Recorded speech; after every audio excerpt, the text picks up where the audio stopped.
fall harvest. Daryl was a good kid.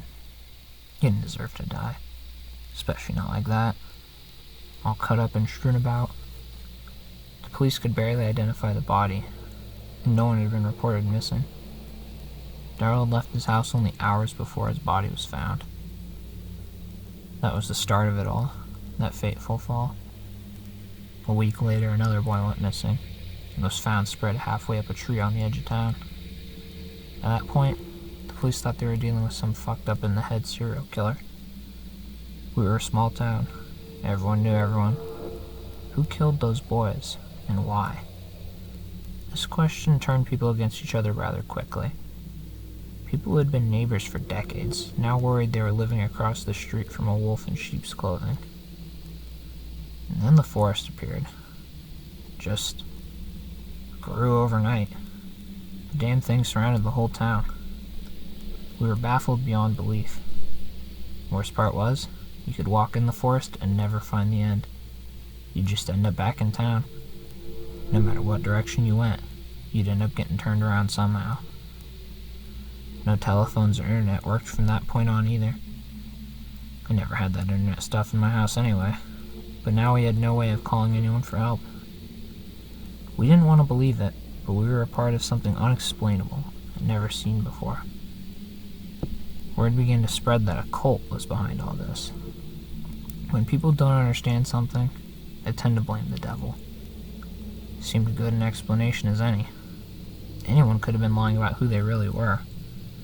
Paranoia ran rampant, so it was quite the shock when the mayor called an emergency meeting and almost everyone showed up. It was clear that not everyone believed, or wanted to admit that they believed, that something paranormal was happening.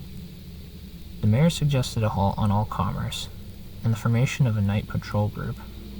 The town agreed, and every able-bodied man was given a scheduled patrol date, including yours truly. 3 days went by with no incident. Then it was my team's night to patrol. We slowly drove around town with the windows down. There were 5 other men in that car with me. We were all armed to the teeth. We had reached the edge of town when we heard a blood-curdling scream from the forest. We drove up to the beginning of the forest and debated on what to do. I tried to convince them that we shouldn't go in. I had a bad feeling. But everyone else just called me a coward and ran toward the scream. I waited by the car and debated whether I should go get backup or just wait for them to come back. I was deep in this debate when I heard a leaf crunch from within the trees. I looked into the shadowy mass of trees and was met with 3 yellow, glowing eyes.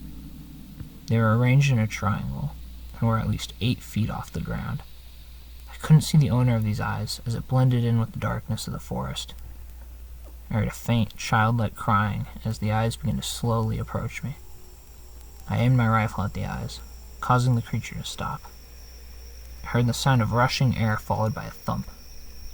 Something was thrown at my feet. I didn't dare look away until the creature turned and walked away, crying as it went. I looked down at my feet and saw a bloody human rib cage.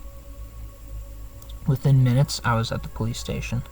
I frantically told my story to the only cop on duty. Under normal circumstances, he would have laughed in my face and sent me on my way. But with everything that had happened, he believed me. We arrived at the scene shortly, and he began to look around. I stayed glued to the car. He saw the ribcage and nothing else. That morning, a search team was gathered, and a worthless hunt for the missing men began. I was terrified of what I saw. Survivor's guilt got the better of me, and I joined this search. We wandered around the forest for a few hours before we found the bodies. Intestines hung from tree branches like vines, broken bones covered the ground like leaves in the fall, and blood painted the forest red. We couldn't identify the scraps of bodies in the condition they were in, but all 5 heads were laid in a line, as if on purpose. Only hours before, I was driving with these men. Only hours before, these men were fathers and husbands. Another emergency meeting was held, in which I relayed my story once again. I was shocked and infuriated when Daniel Johnson, Daryl's father, stood up and said, "How can we trust you? The way I see it, those men are dead, and you aren't. Now you tell us some monster killed them? I couldn't believe what I was hearing. How can you not trust me? I've known you for years, I said. We've all known each other for years. But someone in this hall is the bastard that killed my son. And right now, you are the most likely suspect. Daniel said in a bitter tone. No human could have done that, I followed. I looked around the room and was met with accusing glares. Daniel took a step towards me and said, You were the last one to see those men alive. You were the first one to find the bodies. And your alibi is that a monster killed them. Before the confrontation could be taken any further, the officer who was on duty last night stood up and blocked Daniel's path.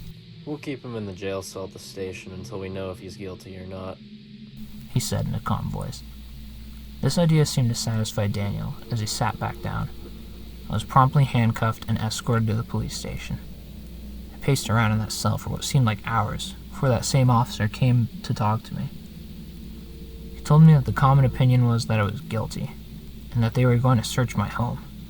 I was outraged, but I hoped that at least that would clear my name. Another few hours went by before the door to the police station was slammed open. Daniel was followed by a few other townsfolk. He ran up to my cell with a look of pure hatred and anger on his face. You son of a bitch, you killed my son! Before I could process what he had said, he pointed a rifle through the bars towards me. What are you saying? I stammered.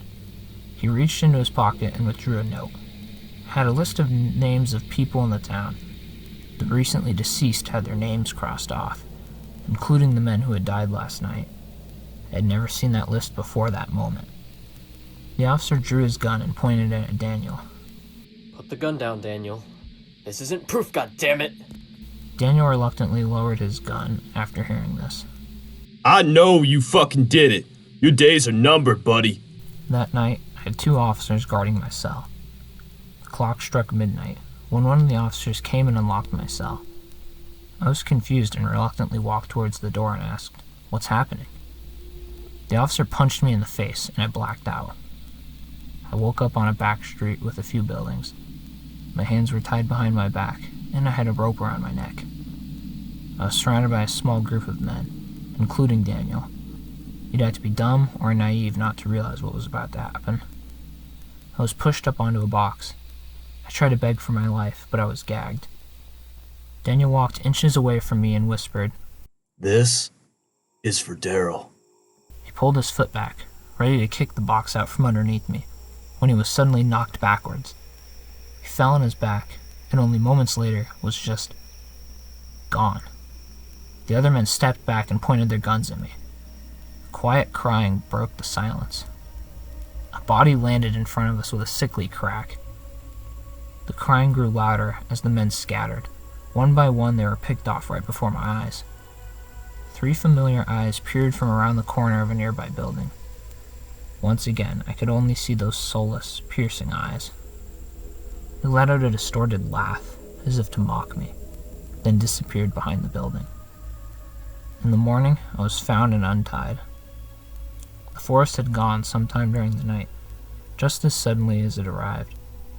All phones were working once again, and our calls for help brought lots of media attention. No one believed us, of course. Our story was treated as just another small town trying to get famous to increase business. In total, 16 people were killed, and all their cases went cold. Nothing could be done. The creature never left any proof of its cursed existence. The town was never the same after that. Almost everyone moved away, including me. Leaving didn't bring me the peace I had hoped it would. Whenever I feel a cool fall breeze, or see the leaves change color, it's as if I'm right back in the town on that night.